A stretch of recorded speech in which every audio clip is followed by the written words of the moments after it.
ángel correspondiente al jueves de la semana en curso. Jueves 14 de julio del año 2022.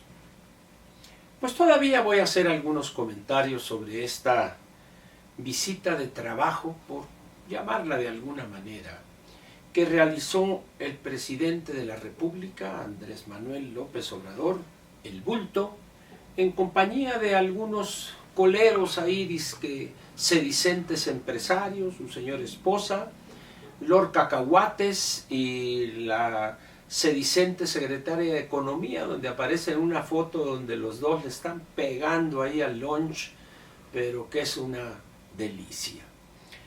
Como dice el clásico ahí en Sonora, a la gorra no hay quien le corra. Qué espectáculo hemos brindado como país y han brindado los que fueron allá. En torno a eso quiero comentar lo siguiente, antes de entrar a la parte sustantiva. Me dio mucha risa ayer escuchar un programa, no sé la verdad ni quién es, en el momento en que estaba yo restableciendo mi computadora, apareció un muchacho, un joven, no mayor, comunicándose con alguien a Washington, y de que cómo era posible que los grandes periódicos de los Estados Unidos nada hayan mencionado ayer por la mañana o en sus ediciones matutinas de la visita tan importante del presidente de la República. Soberbia, envidia y una bola de babosadas diciendo. Y yo no sé cómo estos jóvenes, bueno, será por el sueldo que reciben seguramente, que no entienden que la importancia de un presidente de quinta como el bulto no da para tener una mención en el Wall Street, en el New York Times, en el Washington Post. No alcanza para eso.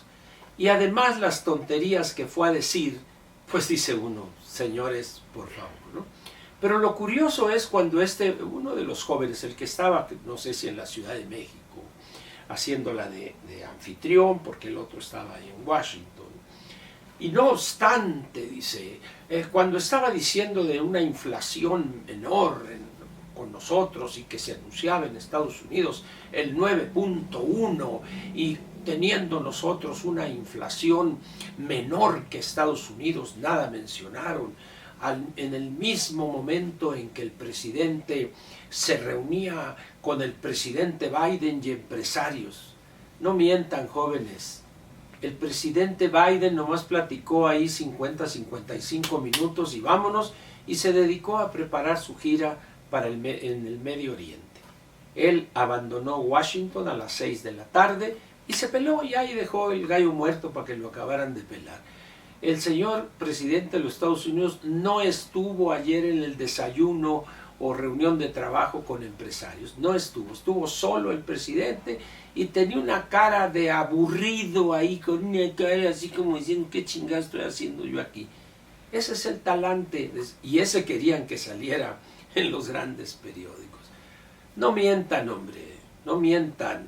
Fue una visita absurda, sin materia, diciendo tontería y media, y lo dejaron ser, di lo que quieras, ¿verdad? Y lo curioso es cuando lee uno algunos medios aquí en México, pues dice uno, ¿qué visita vieron? La verdad es que la abyección que están exhibiendo algunas columnas, por ejemplo, frentes políticos en Excelsior, dice uno, señores, Excelsior es un periódico histórico en este país, no merece ese tipo de servilismo y abyección de su parte, que quieren tapar el sol con un dedo, y otros, y comentaristas y eso. Pero bueno, la chuleta es la chuleta, diría el clásico. Bien, dejemos eso y vayamos a lo sustantivo. Miren, una de las cosas que sorprende de esta actitud de grupos de sedicentes empresarios es que lo mismo sirven para un barrido que para un fregado. Fregado en el sentido de fregar los pisos, de trapear, pues, ¿no? van algunos de ellos a Washington allá y se sientan, desayunan y todo, y a la salida entrevistan al ingeniero Carlos Slim. Diosito de mi vida, qué bárbaro, pero qué necesidad, diría Juan Gabriel.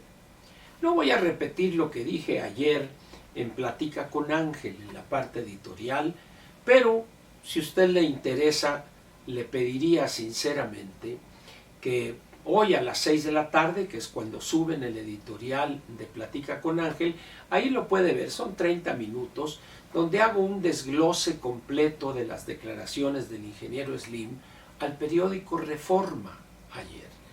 Una cantidad de tonterías que dicen, efectivamente, el dinero no da conocimiento, da facilidades para esto, para vivir, para esto, pero no por tener mucho dinero automáticamente se tiene también mucho conocimiento en áreas específicas.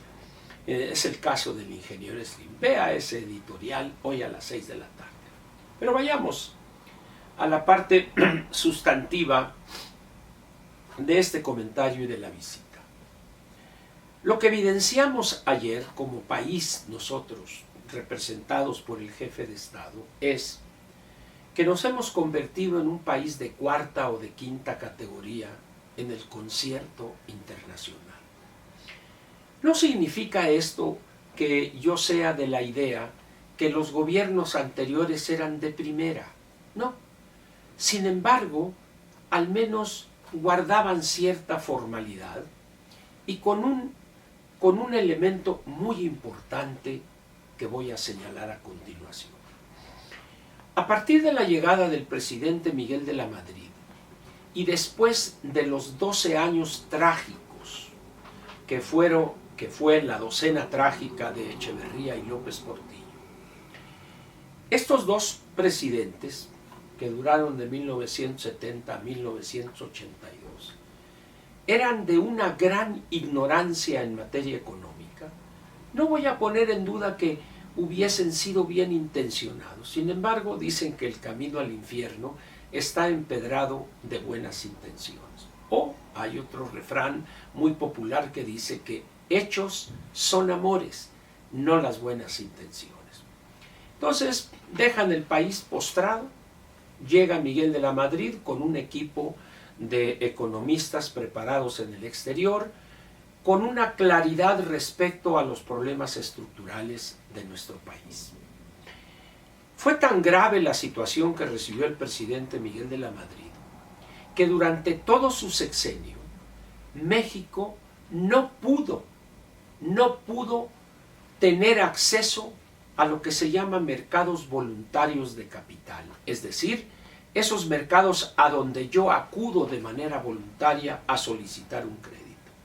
Es hasta 1989, ya en el primer año del presidente Salinas, cuando se pudo por fin, después de esos 7 años de espera, regresar a los mercados voluntarios de capital. El presidente Echeverría había dejado la deuda externa alrededor de 20,000 millones de pesos. Y López Portillo la cuadruplica y la deja casi en 80,000 millones de dólares, casi toda esa deuda de corto plazo. Creo que el 70-80% era a un vencimiento de menos de un año. Un desastre completo. Bien, pero esos economistas que llegaron con el presidente Miguel de la Madrid, y él, aun cuando era un licenciado en Derecho, un abogado, es un hombre que estudió una maestría en Administración Pública en Harvard y se formó en el área hacendaria del gobierno federal y en Banco de México. Quiere decir que él suplió con ese paso por el área hacendaria y el Banco de México aquella deficiencia de la carrera de leyes. No deficiencia, sino vamos a decir que no era materia. De tal manera que él entendía perfectamente el desastre que en materia fiscal y en materia monetaria, así como jurídica, que había recibido. Y el grupo de economistas que lo rodearon, personas como Rogelio Gascaneri, después presidente Carlos Salinas, Ernesto Zedillo, personajes con una sólida formación académica y un conocimiento profundo de la administración pública. Y a partir de ahí llega un conjunto de jóvenes economistas con una claridad meridiana respecto a lo que había que hacer estructuralmente en el país. Y así se da el sexenio de Carlos Salinas, el de Ernesto Zedillo, el de Vicente Fox, el de Felipe Calderón y el de Enrique Peña Nieto. Los 30 años más positivos en términos de enfrentar problemas estructurales que conoció México en prácticamente todo el siglo XX.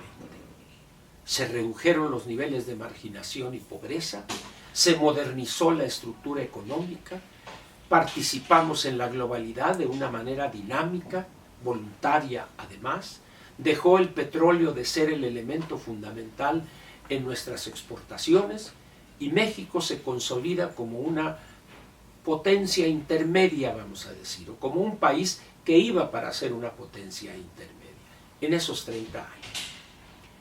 Nadie imaginó, salvo algunos locos que dijimos en el 2018 que iba a ser un desastre la presidencia de quien hoy es jefe de Estado y presidente de la República. Pero en términos generales se decía que era imposible lo que yo estaba afirmando. Sin embargo, me quedé corto. La destrucción que ha hecho este gobierno ha llegado al grado tal de tener que ir a la Casa Blanca un hombre mediocre, no se sabe ni sentar siquiera, agachado, refunfuñando ahí. En eso se ha convertido el jefe de Estado de México, en un individuo que no emociona, que no tiene presencia alguna, prácticamente convertido, como dije al principio, en un gobernante de quinta. Necesita de estos panegiristas como este par de jóvenes que mencioné al principio y una gran cantidad de comentaristas, medios impresos, no impresos, pero no pueden contra la realidad. La verdad es que este ha sido en estos 3 años, 8 meses prácticamente, un gobierno de destrucción, un gobierno de querer reproducir el pasado, lo cual por fortuna es imposible. En fin, bienvenido presidente a la pesadilla, hay que seguirle. Nos vemos mañana viernes. Gracias.